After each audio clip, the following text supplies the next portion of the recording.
सुप्रभात, नमस्कार विद्वान साथियों। फाइट फॉर राइट के मंच के ऊपर बहुत सारा स्वागत आपका। बहुत सारी बधाई हमारे उन विद्वान साथियों को जो रीट भर्ती 2016 अंग्रेजी और साइंस मैथ से जुड़े हुए हैं।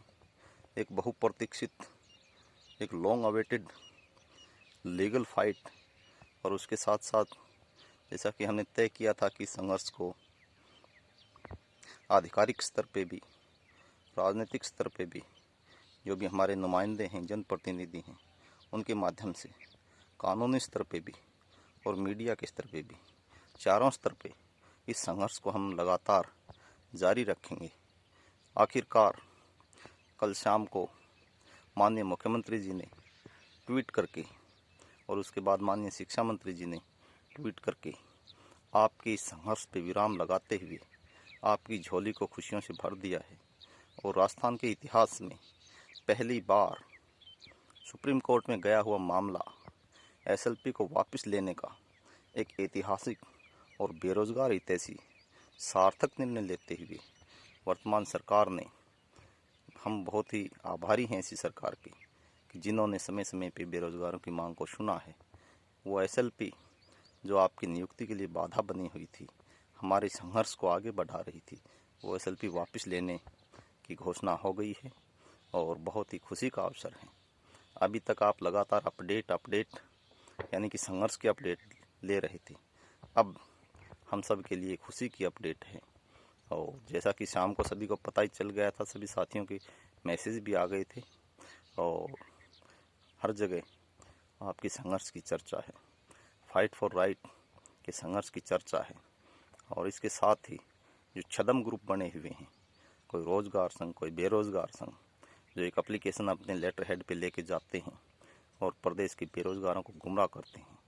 आज की ये सफलता उन संघ महासंघ के मुंह के ऊपर जबरदस्त तमाचा है, जो प्रदेश के बेरोजगारों को छलिया तरीके से गुमराह करते हैं, उनकी सही बात सही ठिकाने नहीं पहुंचने देते, उच्च अधिकारियों तक और संबंधित मंत्रियों तक नहीं पहुंचने देते, उनकी पीड़ा को और गुमराह करते रहते हैं और इधर उधर चक्कर कटाते रहते हैं।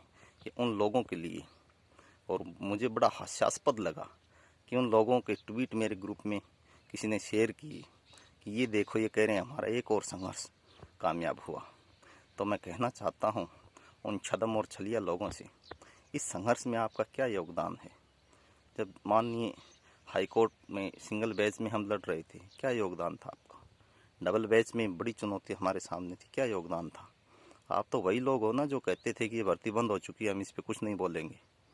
उसके बाद मामला सुप्रीम कोर्ट गया, 2 बार केवियट दायर करनी पड़ी हमें, क्योंकि टाइम निकल गया था। एक बार हमारी जो टाइम बाउंडेशन था केवियट का, वो कंप्लीट हो गया था, फिर दोबारा लगानी पड़ी। फिर जब एसएलपी दायर हुई तो उसके लिए लीगली तौर पे हमें पेश होना पड़ा और उस लड़ाई को लड़ना पड़ा। कहाँ थे आप लोग? क्यों किसी को गुमराह कर रहे हो?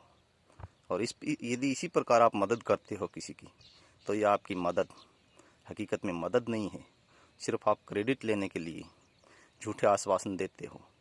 इस फाइल से संबंधित, रीट 2016 फाइल से संबंधित यदि कोई डॉक्यूमेंट आपके पास हो, संघ महासंघ वालों से मैं कह रहा हूँ, तो हमें दिखाएं।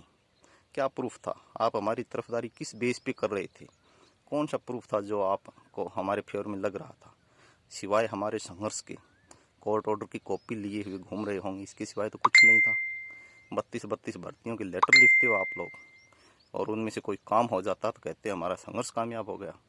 रीट 16 भर्ती के लिए आपने कौन सा संघर्ष किया? क्या कभी एक दिन धरना दिया कहीं पे आपने? क्या कहीं पे भी आपने इस आवाज़ को बुलंद तरीके से उठाया तो किसके सामने उठाया आपने? चुपचाप जाकर के अपने लेटर हेड पे कोई लाइन लिख दी तो काम हो जाता है ऐसे? फिर हम यूं ही कोर्टों में धक्के खा रहे थे, यूं ही माननीय अजय माकन जी से मिल रहे थे। इसका मतलब शिक्षा मंत्री जी को हम बार बार अवगत करा रहे थे और आपकी वहाँ पे कोई तस्वीर नज़र नहीं आती थी, बच के निकलते थे आप, और आज आप दावा कर रहे हो रहनुमाई का। तो इस प्रकार छदम झूठे लोगों को हमने इस संघर्ष की मार्फत बेनकाब भी किया है, और ये मैसेज गया है कि इस प्रदेश का युवा, इस प्रदेश का पीड़ित व्यक्ति यदि अपने संघर्ष के दम पे आगे बढ़े तो उसकी प्रशासन भी मदद करता है, सरकार भी मदद करती है और उसकी पीड़ा को सुना जाता है। लेकिन ये छलिया ठगित ग्रुप जो बीच में बन जाते हैं, ये गुमराह करते हैं, एक माहौल बनाते हैं सोशल मीडिया पे 1-1 घंटे के वीडियो डाल के, फिर कहते हैं हमारे 2 लाख फॉलोअर हो गए, 3 लाख फॉलोअर हो गए। रोज़ झूठे बोलोगे तो फॉलोअर तो इस देश में देश के मुखिया के बहुत सारे हैं, करोड़ों में हैं, और हकीकत आपको पता है। तो इस प्रकार के जो छद्म लोग थे वो बेनकाब हुए और आपका जो संघर्ष था वो सफल हुआ। बड़ा लंबा संघर्ष 2.5 साल तक हमें करना पड़ा, और यही लोग जो आज ट्वीट की मार्फत कह रहे हैं कि हमारा संघर्ष कामयाब हुआ, संघ महासंघ वाले, यही लोग कहा करते थे शुरू में कि एसएलपी कभी वापस होती है क्या, हुई है क्या आज तक। बोलते तो सही थे ये, लेकिन इनको पता नहीं था कि ये लड़ाई किन हाथों में है। ये लड़ाई उन हाथों में थी, उन च्युइंगम की तरह हम प्रयास कर रहे थे कि हम जिन बालों में चिपक जाते हैं तो उन केसों का हम मुंडन करवा के दम देते हैं। इतने कमज़ोर हाथों में थी नहीं ये लड़ाई कि आज उसके हाथ में चली जाए, कल दूसरे के हाथ में चली जाए और सरे तीसरा ले जाए, ऐसी गुंजाइश है नहीं। तो बहुत बहुत बधाई देता हूँ मैं इस संघर्ष में फाइट फॉर राइट के सभी साथियों ने, और एक सकारात्मक मानसिकता के साथ, जो हमेशा मैं कहा करता था कि आप सकारात्मक रहोगे तो सफलता मिलेगी। संघर्ष लंबा हो सकता है, देर हो सकती है, लेकिन अंधेर नहीं होगा और नहीं होने दिया जाएगा अंधेर को। वही परिणति आपके सामने सिद्ध हुई है। तो इसके अलावा साइंस मैथ के अभ्यर्थियों के कुछ मैसेज आए थे कि हमारा क्या होगा, आपका भी हो गया है।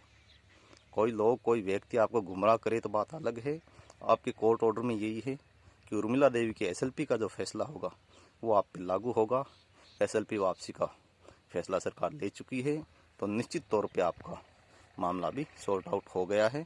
और कुछ लोग कह रहे थे 2 गुना 3 गुना, इसके ऊपर हमारे ऑलरेडी जो नियम है कि पात्र अभ्यर्थी सूची का हिस्सा हों, वेटिंग सूची का भी, तो पात्रता पहले चेक करवाने के लिए प्रयास होंगे, और जो व्यक्ति पात्रता चेक करवाने आएंगे वो एलिजिबल ही होंगे। फिर भी कोई कमी रह जाएगी तो अंतिम पोस्ट तक हम प्रयास करेंगे। उसके लिए नियम है, रास्ता है, गुमराह होने की बिल्कुल भी ज़रूरत नहीं है। और पुनः माननीय शिक्षा मंत्री जी को मैं बधाई देता हूँ, माननीय अजय माकन जी को बधाई देता हूँ, जिन्होंने हमारी इस फाइल को मजबूती से वर्तमान सरकार के सामने पेश किया। और आदरणीय अशोक गहलोत जी, हमारे मुख्यमंत्री जी को बधाई देता हूँ कि उन्होंने इस साहसिक फैसले की मार्फत सिद्ध किया है कि वास्तव में यदि पीड़ा उन तक पहुँचाई जाए तो बेरोजगार हित ऐसे व्यक्ति हैं, और बिल्कुल बेरोजगारों के हित में फैसला लिया है। और बाकी जो भी आपके सवाल हैं तो यथासमय जवाब दिया गया है, देते रहेंगे। अब ज़्यादा कुछ इसमें बचा नहीं है, थोड़ा लीगल फॉर्मेलिटीज़ है वो होती रहेगी, थोड़ा टाइम उसमें लगेगा, और किसी भी प्रकार के भ्रमित होने की गुंजाइश शायद अब तो रही ही नहीं है।